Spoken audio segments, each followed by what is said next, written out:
Good morning, boys and girls. Today we're going to draw step by step the spooky house. And here it is.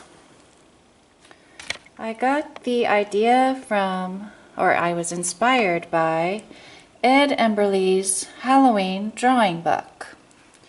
Inside the pages, he has drawn the spooky house for all of us to see the steps.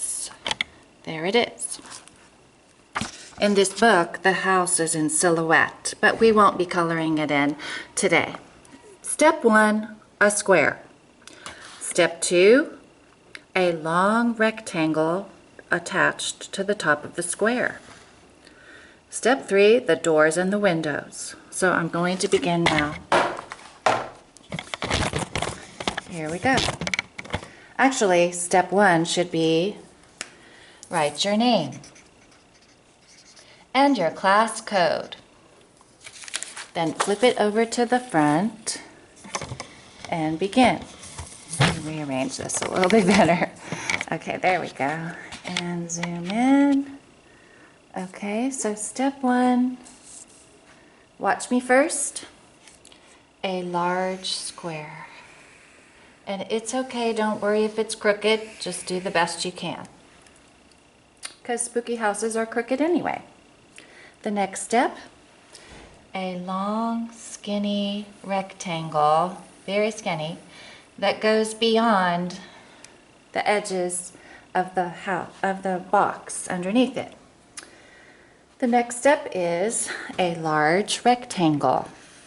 Make it big because Frankenstein has to go in there. The next step is a line here and a line here, even with the door. Make them pretty wide. Make it go all the way, almost all the way out to the sides. And then make a rectangle out of that. So that can be your window. Okay. And another one up here. Good job. Okay, now we're going to put more lines, vertical lines, right here on each side of the window, and vertical lines on this window. And now we're going to put triangles on the tops of the door and all the windows.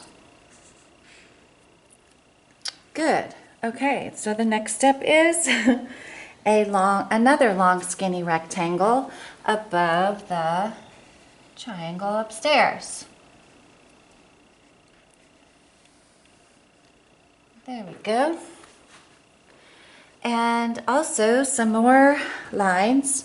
These are diagonal lines that go along the tops of our triangles in all the windows and door.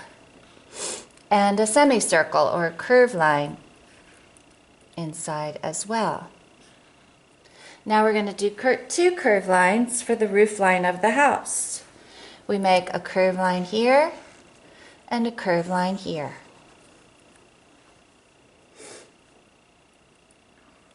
There we go. Now we draw a windowsill. Very long skinny rectangle on the bottom of that one window and a long skinny rectangle on the bottom of that window.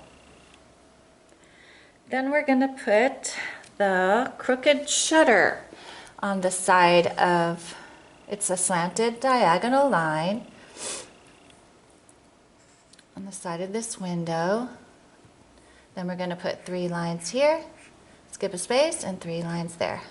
Oop, I didn't fit it. Okay, that's all right.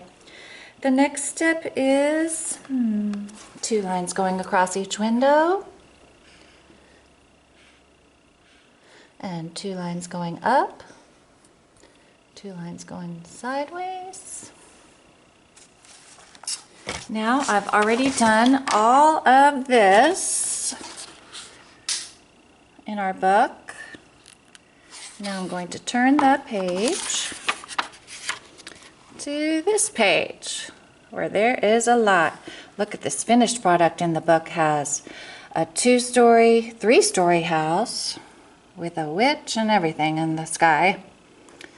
In mine, I'm not putting a witch. I'm more like doing it like that one right there. Okay, so the next steps are the steps and the chimney. Let's do the steps first. A rectangle step. Then the next step is wider in length. It's longer in length than the first step. Each step is not the same size. The next step is still a rectangle, but it is also longer in length than the second step. There's 4 steps altogether, so I've got 3. Now 1 more, and 4. That invites the viewer into the picture and makes the steps look more three-dimensional. Then the next step is the sidewalk. A diagonal line there, going out, and a diagonal line there, going that way. That also invites the viewer into the picture. The next step is the chimneys. A tall one here and a shorter one here. And the next step is the little wrought iron fence across the top of the roof.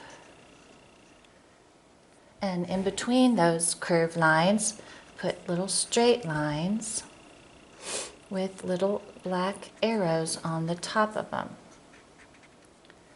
And a little black arrow here that's bent, and a black arrow here that's straight.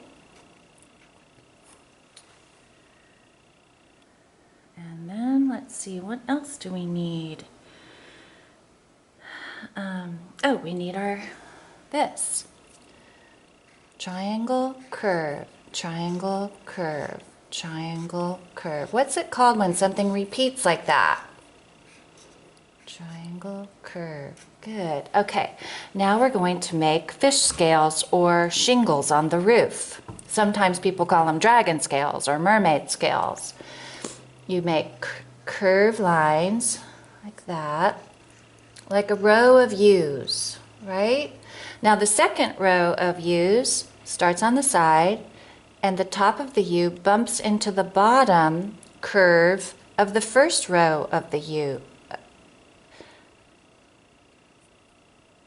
You're going to have to get out of the way of the window. When you get to the window, just stop and finish on the other side. There we go.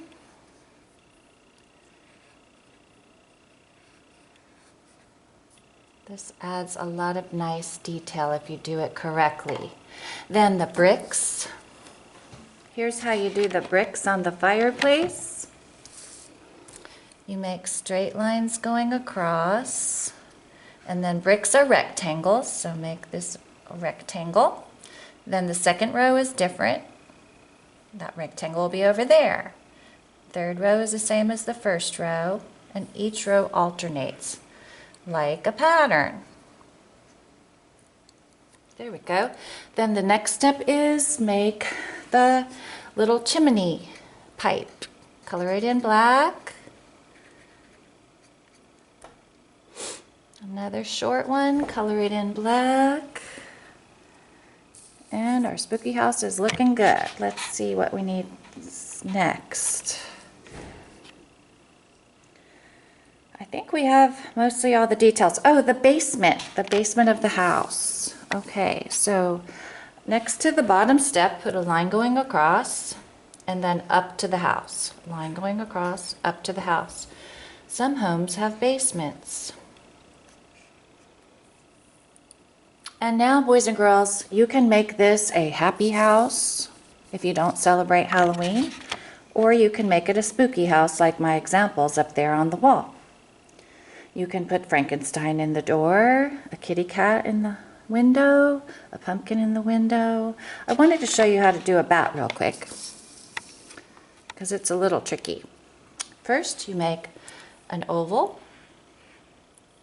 and 2 ovals inside for the eyes, and then you're going to put a line going up and back down, up and back down. Kind of reminds me of a spider. Then at the tip of that line, you're going to put a curve and another curve, a curve and another curve, and that's where the little feet will go. And then you color, oh, almost forgot, the little ears. And then you color it all in black. And you've got your bat.